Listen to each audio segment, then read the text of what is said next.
So you should have received two notes there. The first one saying that the meeting is being recorded, and the second one that will be live streaming. So if you just click OK, or I think it's got it, the button that they have there, we'll be starting in a couple minutes.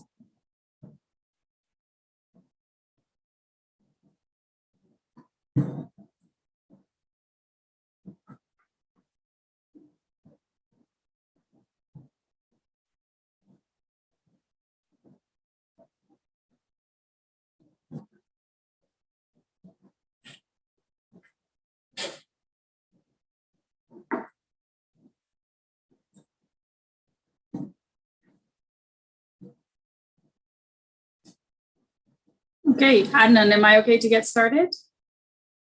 Yes. Okay, well, welcome everybody. I wanted to first of all introduce myself. My name is Andrea Moretson. I'm the project manager for the VISIT, the Virtual Clinical Immersion Training Program, and I'll be hosting our session today. I'd like to introduce you Dr. Vitor Mendes Pereira. He's a neurosurgeon specializing in minimally invasive procedures of the intracranial and spinal circulation and percutaneous spinal interventions for pain management. Dr. Mendes Pereira recently joined the Division of Neurosurgery, Department of Surgery at St. Mike's Hospital as the Director of Endovascular Research and Innovation. And we also have here with him Nicole Cancelliere, and I apologize if I didn't pronounce your last name correctly there. She's a medical radiation technologist and a research program manager at St. Michael's Hospital. So before we get started, I'd just like to do a land acknowledgement. So Ryerson University and St. Mike's Hospital are both located in Toronto, and Toronto is in the Dish with One Spoon territory. The Dish with One Spoon treaty is between the Anishinaabe, Mississaugas, and Haudenosaunee, I apologize again, that bound them to share the territory and protect the land. Subsequent Indigenous nations and peoples, Europeans, and all newcomers have been invited into this treaty in the spirit of peace, friendship, and respect. And in that way, we will deliver our talk today. So thank you so much, Dr. Mendes Pereira and Nicole, for being here today. And we can get started. And we'll leave questions to the end, and you're welcome to type them into the chat section there, or raise your hand through the icons of Zoom. Thank you so much.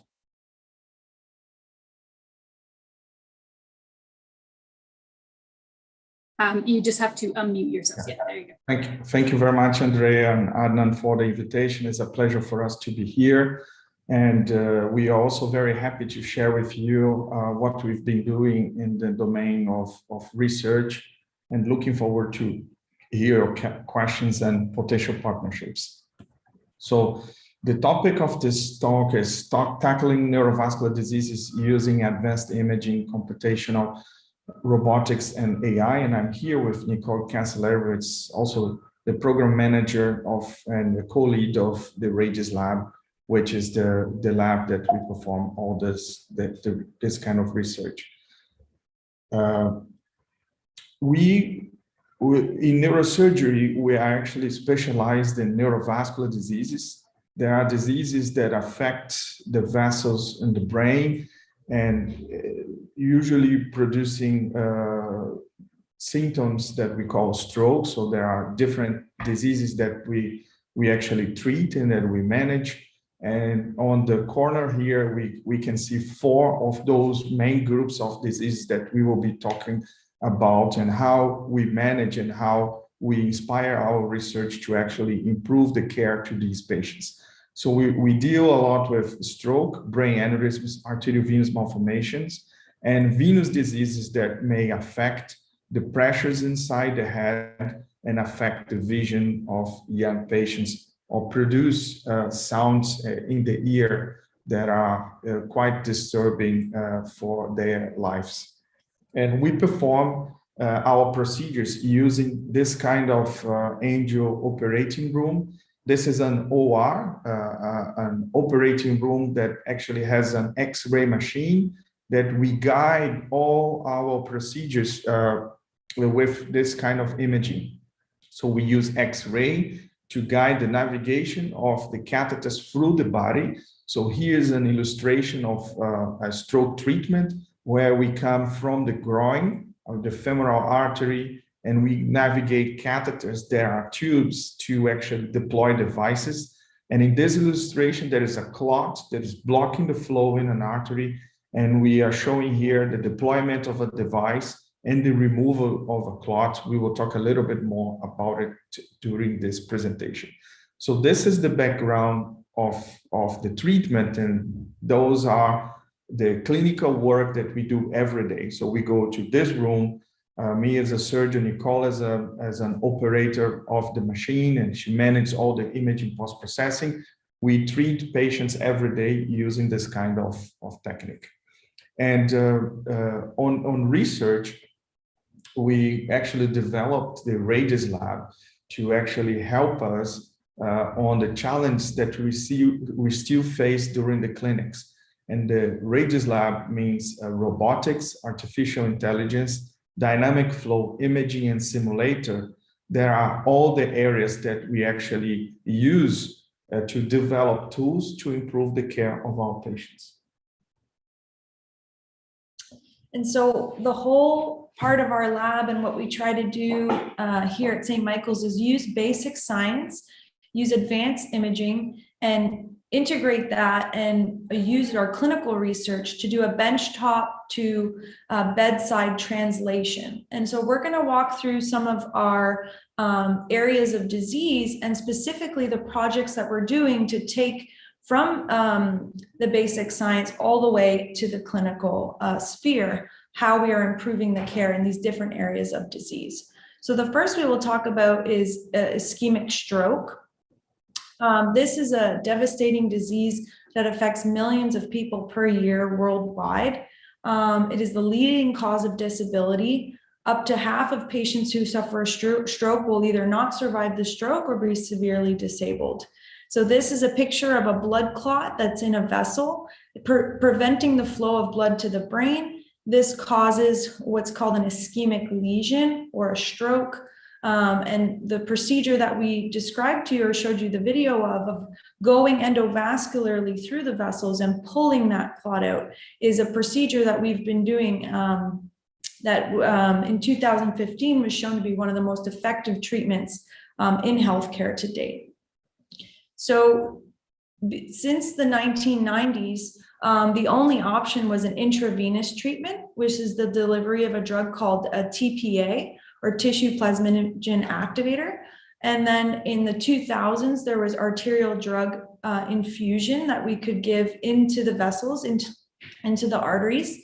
But modern endovascular techniques only started being developed since 2008. And in 2015, it was the first line of stroke treatment. So this is one of the most powerful treatments in medicine today. Just to give you an example, antibiotics, you need to treat 18 patients to save one life. Stroke, we treat 3 to save one life. And this is a schematic of stroke path of a patient. So you have symptoms, you call 911, you're rushed to the emergency, you arrive at the hospital, and then you receive this clot retrieval therapy called endovascular thrombectomy. And the goal is to improve patient outcomes. But in this process, time is brain. It's very important to get to the hospital as soon as possible because every 60 seconds, 2 million brain cells are lost. Of the 380 hospitals, only 9 of them are stroke centers in Ontario. So more than 75% of Ontario's population only has limited or moderate access to care. So this is a significant problem in our province. But what if there was a solution? What if we could use advanced technology and robotics and the different technologies we're developing in our lab to assess this problem? In 2019, we were the first group to perform a robotic-assisted aneurysm surgery in Toronto, and we are the global leaders in this technology. This is an example of the robot that we used. This is called the CorePass GRX. This is a cassette that is mounted to the side of the table, and can drive those catheters and wires we were showing you in our procedures to actually robotically assist the procedure. So we have a bedside technologist such as myself with Dr. Pereira operating the robot from this area here, which is called the cockpit. So we're able to translate those movements, perform the surgery, and use x-rays to guide our procedure as we normally do. And that's an example of what the remote controller looks like in the cockpit. So this is a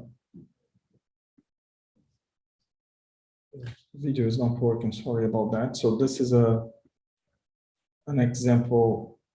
Yeah. So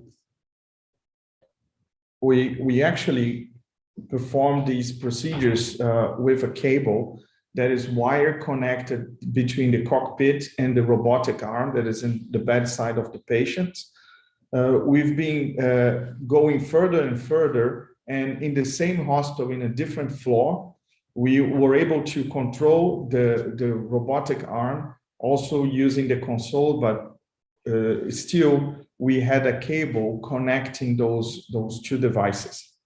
And the plan for our lab is to actually expand and make it wireless and cut the cable. And in next year, we plan to use different networks to control the robotic arm in a different hospital. And in 2022 and 2023, we pretend to go even further and being able to perform a robotic procedure completely remote and wireless to be able to deliver the care to the patient instead of having the patient being transported and losing time to one of the 9 hospitals that can perform this life-saving treatment in Ontario. So in order to do that, we have to do rigorous testing. We're going to have to determine the connectivity and the lag that will be perceived and whether that is safe and whether we're able to do that. We are going to use simulators and test the feasibility of this, and then before obviously going into clinical procedures. So the idea is to cut the wire and do this remotely so that all Ontarians can have equal access to stroke care.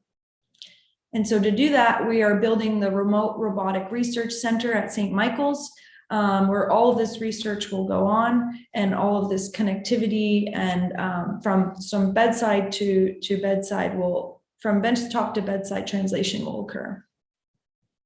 So a second example of the application of our lab advanced imaging to tackle one disease is with brain aneurysms. So we've been working with brain aneurysms with different domains, and I will explain different methods of assessment of this condition and how we've been using technology to improve the care of these patients. So when we have a patient with an unraptured aneurysm, also an aneurysm that was discovered without a bleed, without a hemorrhagic stroke, we don't know what will be the evolution of this patient. So this aneurysm can be stable, it can grow, or it can cause a very serious life-threatening bleeding condition that's called subarachnoid hemorrhage. And one of the questions that we have today in our domain is which patients will go to which category. And we would offer a surgery that has a certain risk only to the patients that really need. So this is still a question that is unanswered, and we've been using different tools to actually assess these cases. So those are all patients that we saw that had a small brain aneurysm that were considered with low risk and that we decided not to treat in an initial phase. And if you look through these images, these aneurysms are these small dilatations that are present into these vessels. So all those tubes are arteries and these small balls attached to it. That is an aneurysm that can actually bleed and rupture. So from those patients, they didn't meet any criteria that we have today that consider those aneurysms risky. And we decided to not offer any treatment at the first consultation. And 2 of those aneurysms actually presented later on with a rupture, and we had to treat a bleed, and the patients had to recover after that. So that is not an ideal situation, and this is why we use imaging and we perform imaging assessment to understand which of these aneurysms will actually become unstable and use. And one of the methods that we use is computational fluid dynamics.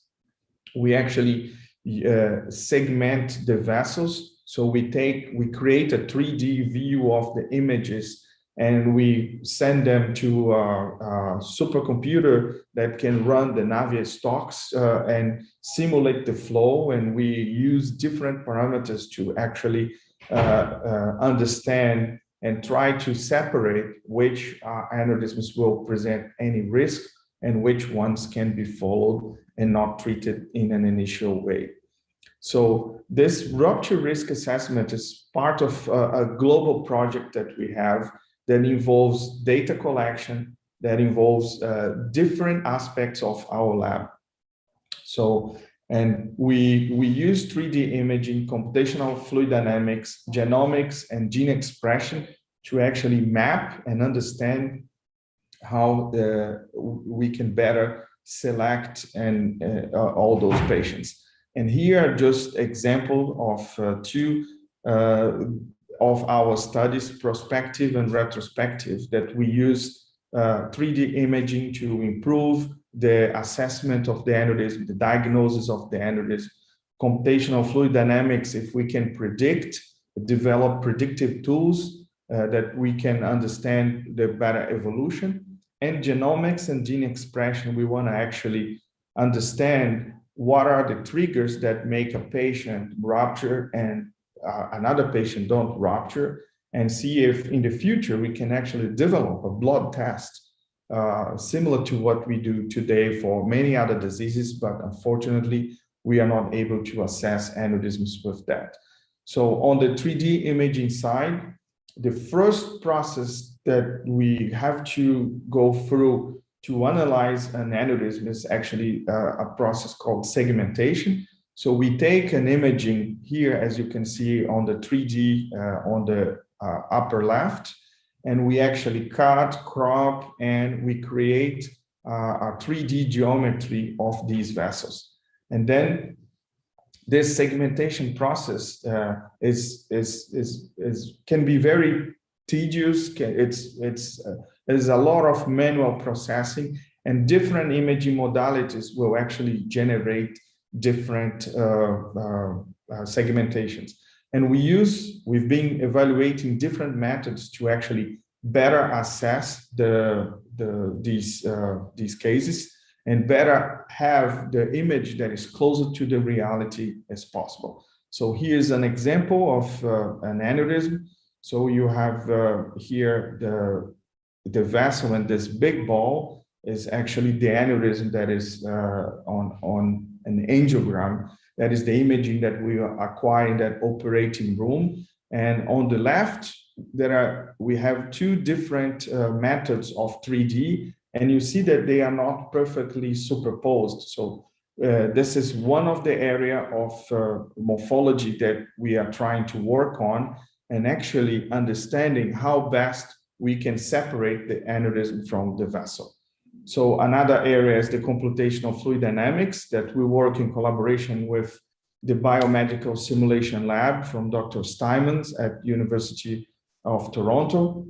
And we use the hemodynamic assessment to try to understand and the different risk factors that these aneurysms may present. So this is a study that we have done in the past, in which we actually had small aneurysms that ruptured. We then took controls, and we actually could separate the cases that were ruptured. They had a specific flow pattern from the controls that were aneurysms in the same locations that did not rupture.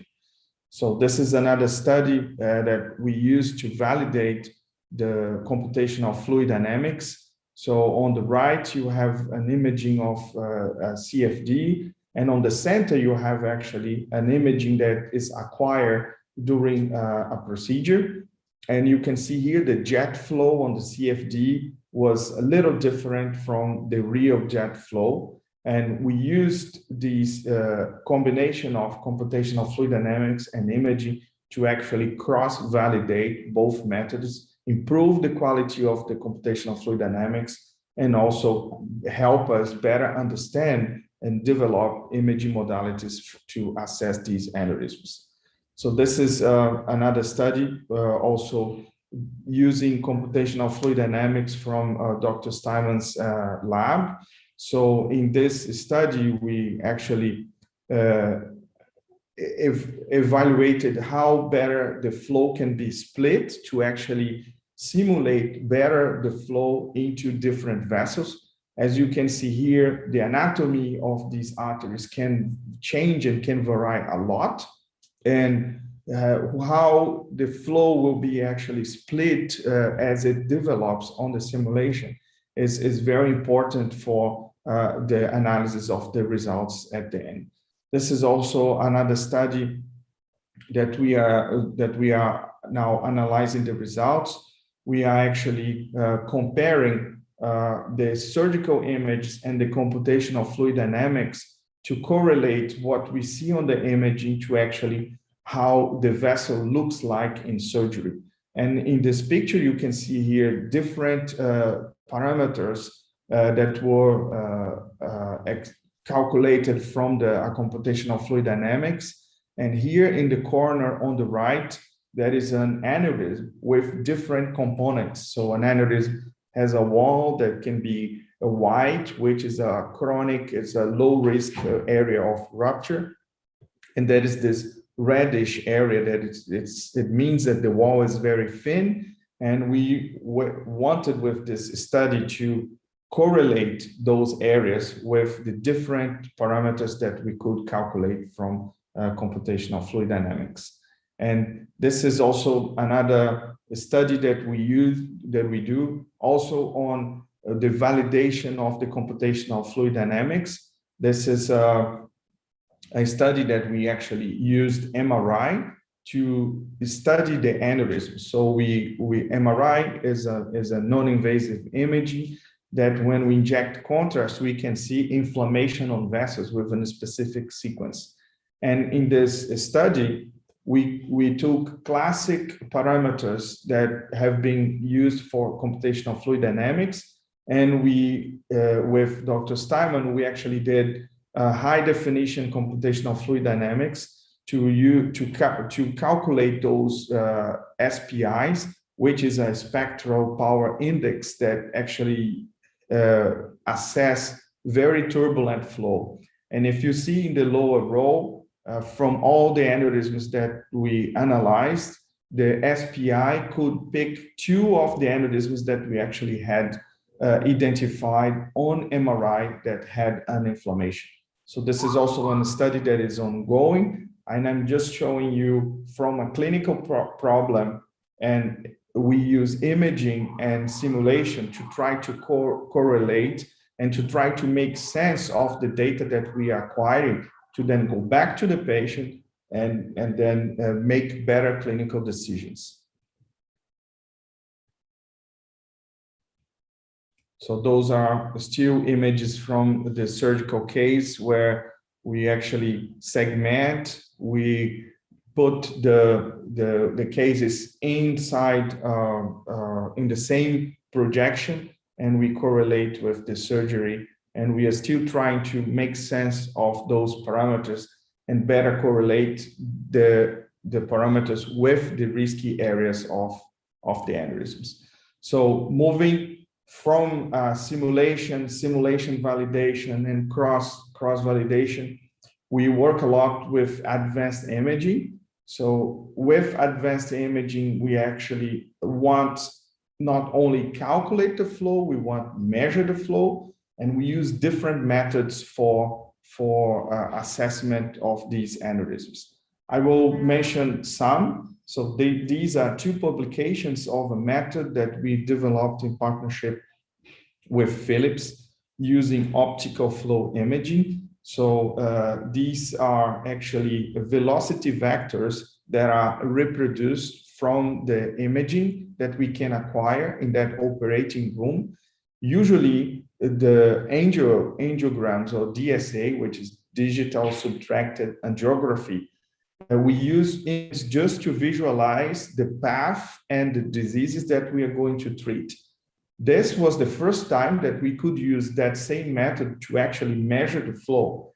And we represent the flow with vectors that have its amplitude as well. And we can calculate and we can estimate the impact on the flow of aneurysms during the treatment.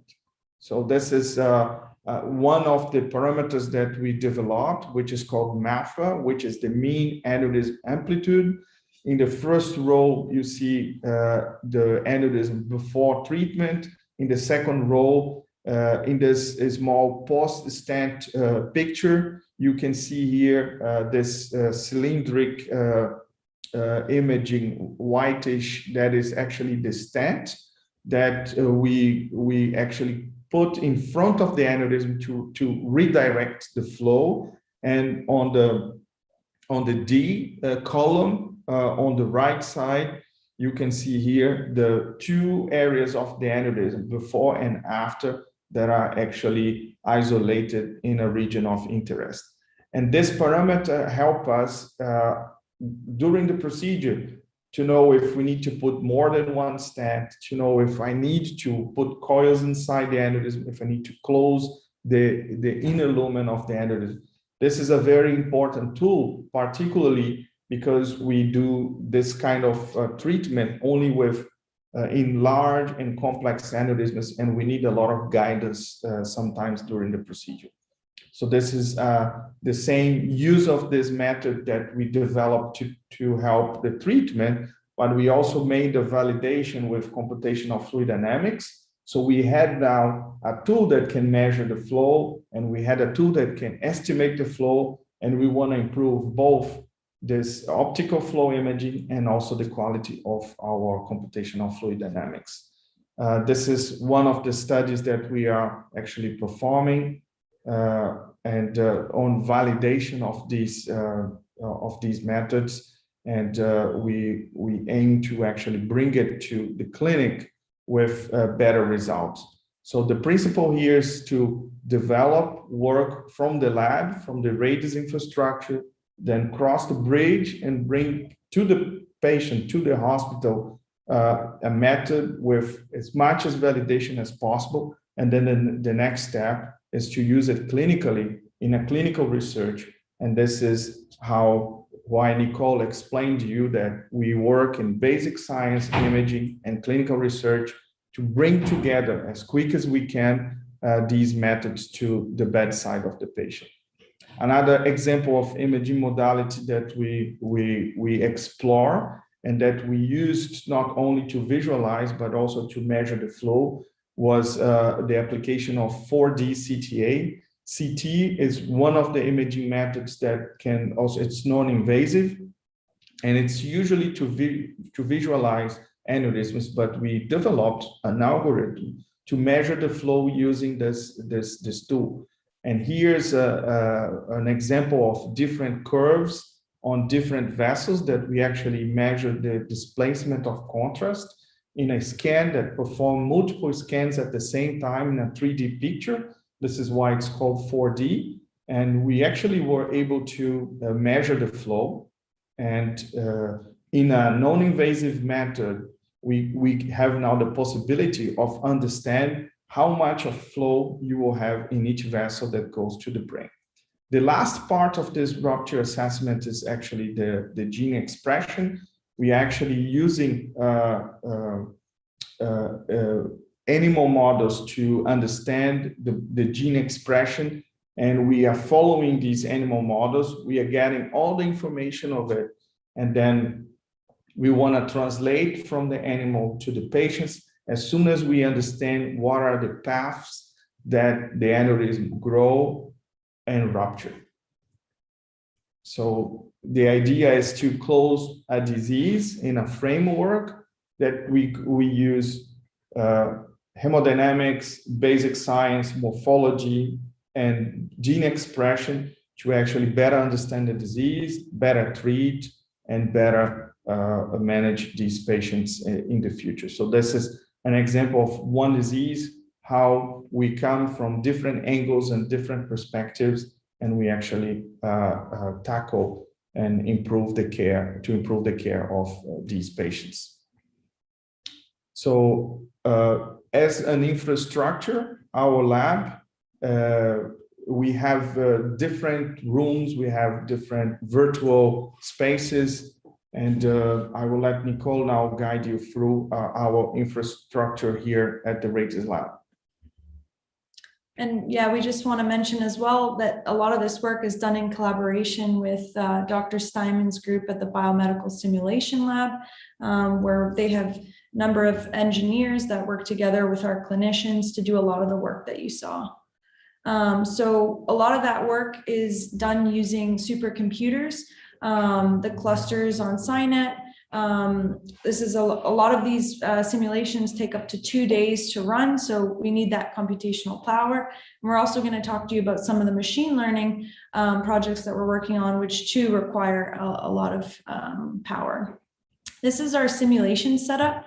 We have this picture here shows a water reservoir where we have a fluid that is similar to the blood, similar viscosity, tonicity. We have a pump, which we can actually put in a waveform that mimics the waveforms in the carotid arteries, of which we are working with all of our tools. And we have a silicone model set up with all of our devices and wires. This is our contrast. And we have this all pumping through, and we have patient-specific 3D printed models that we select based on different challenges that we saw clinically. So if it was a very difficult case to treat, we'll often turn that into a model and build it into our program of our training model setup. So this is an example of it set up in the room. So this is the same table that a patient would lie down on, but we have our models set up here, all running through that system that I explained to you. And we're able to take pictures and images the same way we would of a real patient, and also test a lot of that software you saw, the MAFA, the mean aneurysm flow tool. A lot of that was developed in this lab using our models. And this is an example of a paper that we published. So a lot of our work, we help different device companies develop the tools and techniques and the devices that allow us to treat these patients. This is a paper studying 2 devices called PCONUS and PCANVAS, and using that MAFA, or that high frame rate digital subtraction angiography, to actually study the flow in the aneurysm after placement of these devices across the aneurysm neck. And we can study that in a sort of in a technical way, and then infer to the patient which devices are the best to use that will have the best outcomes for the patient. And a lot of this training we do, and the workshops we do with this setup, we invite different groups from all over the world. This is a group from South Korea that came. These are advanced surgeons, neurosurgeons, and neuroradiologists that have training and come to further advance their skills in our lab. And here's just an example of how we've used this technology to help develop the robotics. So this device that you see, the robotic technology, actually was originally developed for peripheral work or body work and work in the heart. And it took a lot of work in our lab to understand how we can translate this to work in the brain, which has other challenges, and we have different devices, different catheters. So using our setup, you can see here, this is all the way from the groin axis we showed you through the aorta up into the arch, into the vessels that go into the brain. We can simulate that entire network and have the robot, which is on the table, navigating these wires and catheters. And we are basically tackling some of the challenges we saw in sort of a closed environment in our lab. And this is an example from a paper we published last year, just showing all the different devices that we tested. So we have different sized catheters and wires and different implants.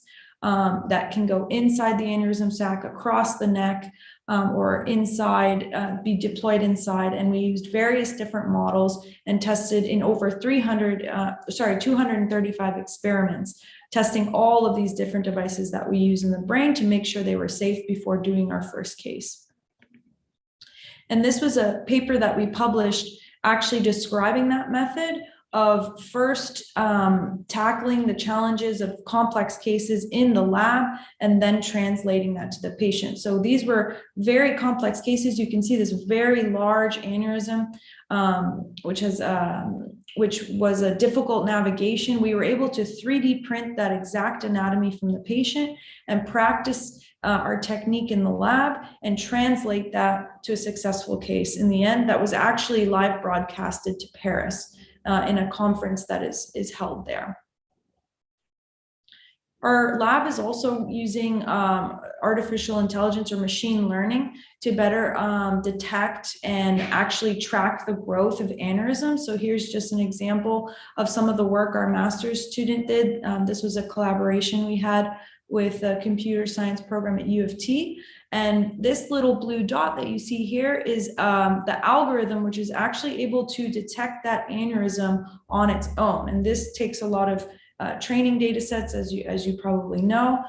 So here, being embedded in the hospital, we have access to a lot of imaging, patient information, and we're able to work together with the scientists to build these algorithms. And right now we have a neurosurgeon from Japan who's working on a number of different projects, not only with CT and DSA, but all the different imaging modalities to better develop these detection tools and networks that we use in the clinical sphere.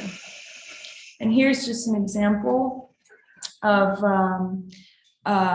this is a HoloLens from Microsoft in collaboration with Philips. We are actually using this technology to better visualize. So here on the screen, you can see the 3D of this aneurysm. But what we're doing now is actually integrating that 3D anatomy onto this headset so that during the procedure, you can actually manipulate and see and better assess, for example, do measurements of the aneurysm to decide how big your devices will be or which type of treatment you will do. And you don't have to leave the surgery room and take off your gloves and work with a workstation. You can actually do it all during the procedure. So this is a summary of how we tackle two of the diseases that we manage. We gave you an example of how we've been treating stroke, and also how we want to improve the access to care for patients that live far away from the hospitals using remote robotics. So this is one focus of our research. And aneurysm, we have for many years assessed with different imagings, computational fluid dynamics, and there's a number of other projects that we've been working using artificial intelligence also to define the neck. We have a number of different projects that we collaborate with different labs, and that it's part of the focus of our practice as well. And here at St. Mike's, our lab has an infrastructure at the Li Ka-shing Institute. And we are also adapting a lot of these techniques to a simulation lab that here at the hospital, and we will use the simulation to improve the surgical results, to improve the surgery. And in the lab, we will work on development of all these new methods.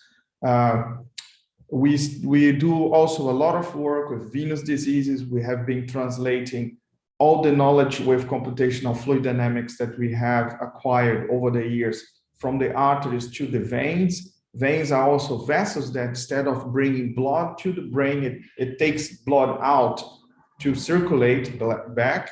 And some patients will have a narrowing on those veins that will actually end up having some of the diseases affecting the intracranial pressure that I told you at the beginning.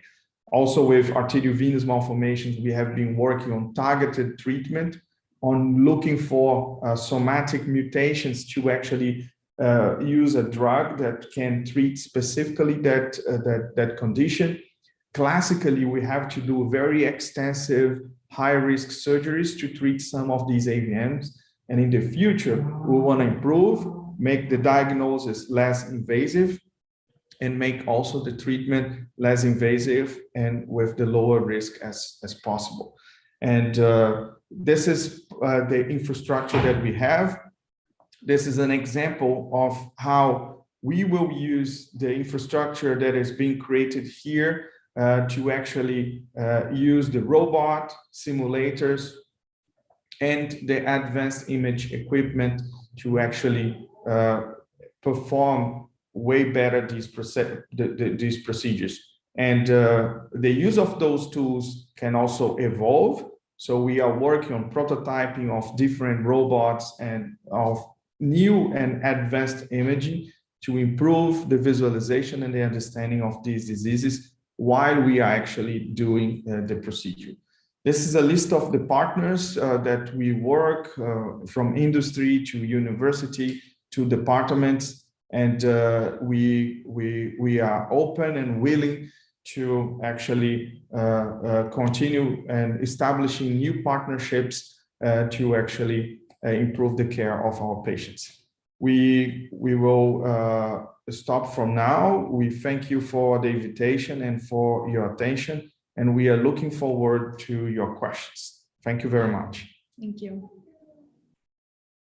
Thank you, Vitor and Nicole, for the talk today. It was really amazing, the stuff that you guys are working on. So just a reminder, people that would like to ask questions, you're welcome to type them into the chat there on Zoom, or you can raise your hand as well. So I'll start it off with my own question. And, you know, like since this, the talk today is geared mostly to science and engineering students that are focusing on a career in the medical technology industry, I just wanted to know from your perspective, it's kind of a twofold question. What are some of the supports that you need in order to bring a newly developed technology to patients? And within that, what are some of the challenges and also the things that facilitate that process?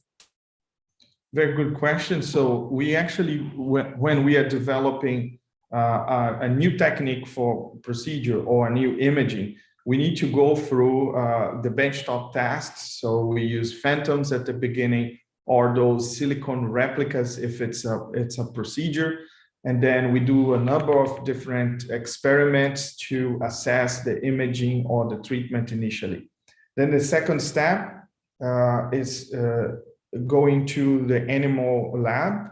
So we have to validate with in vivo data and the method. And then when we bring the technique to the clinic, then we have to start a clinical study that is approved by the ethical board of the hospital. And then we start doing the clinical cases with patients. We explain to them before why that method is better than the current methods that we are using.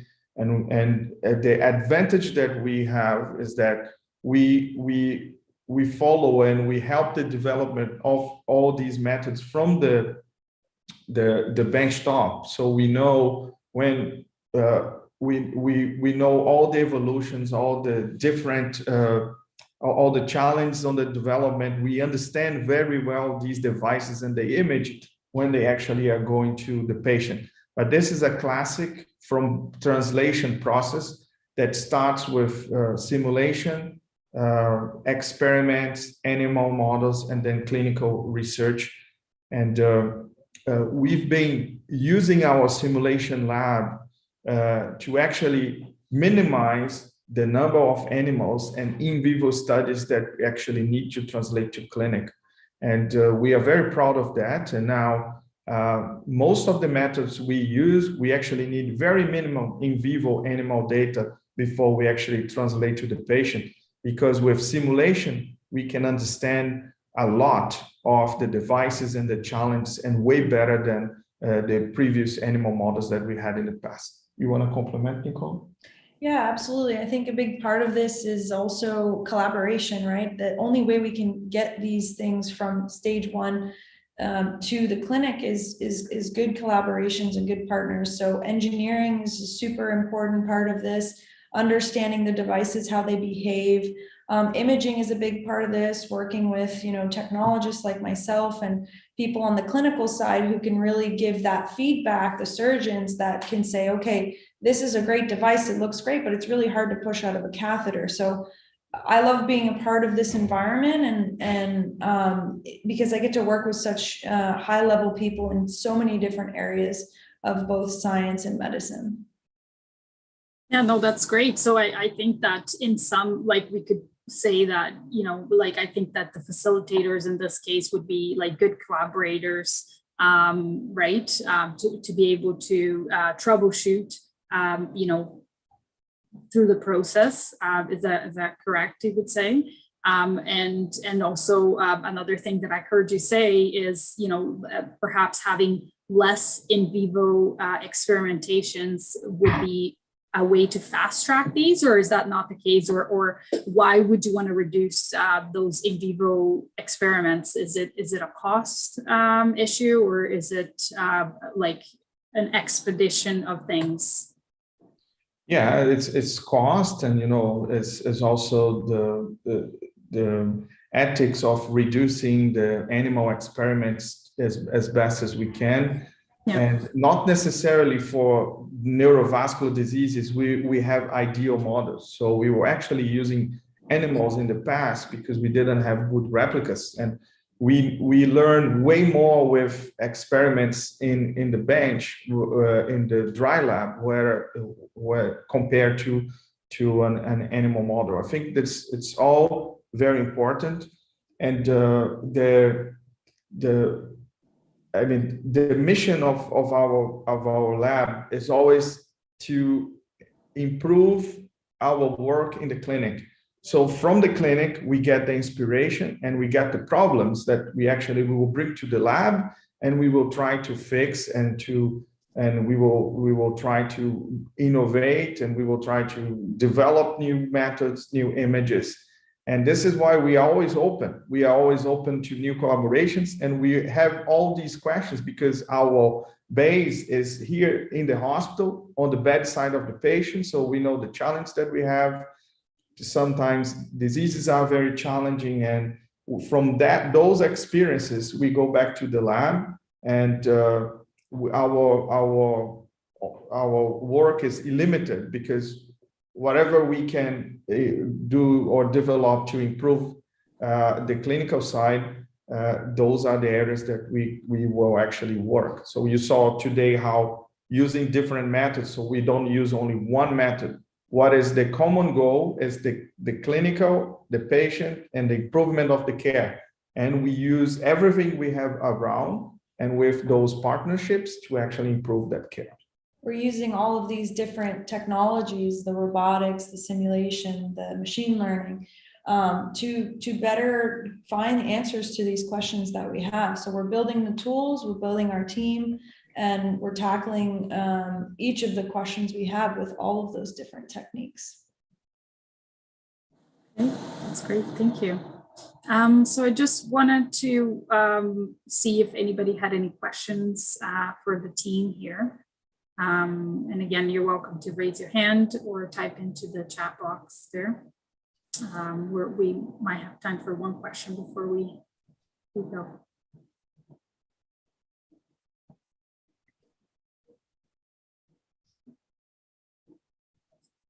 Okay. Well, thank you so much, Vitor and Nicole, for being here today. We really appreciate the presentation, and I'm sure everybody else is as impressed as I am with the work being done. It's exciting to hear that this is being done so close to home. Yeah, thank you so much for delivering a talk for us today. It was our pleasure. Thank you.